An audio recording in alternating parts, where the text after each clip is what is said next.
আমি বানাবো ঝাল চাটনি। তার জন্য রয়েছে টমেটো আর রসুন কুচি করা, শুকনো লঙ্কা, আর কড়াই বসানো আছে। আমি কড়াই তেল দিয়ে দেব। তেল দিয়ে দিলাম। এবার তেলের মধ্যে দেব সর্ষে। তেলের মধ্যে সর্ষে দিয়ে দিলাম।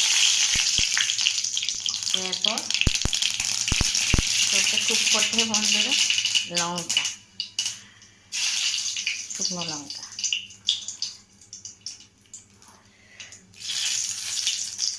শুকনো লঙ্কা দিয়ে দিলাম।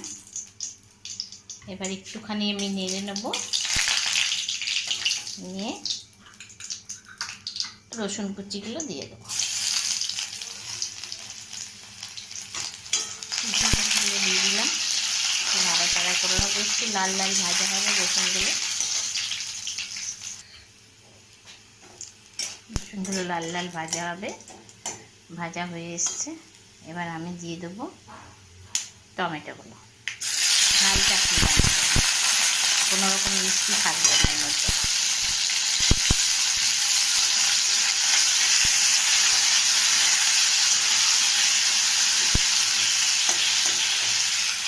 টমেটোগুলো ভাজা হবে। আমি দিয়ে দেবো নুন। নুন দিয়ে দিলাম।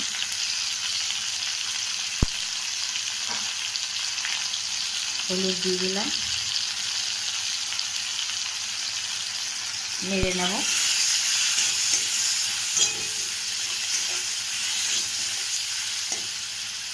নেড়ে নেব।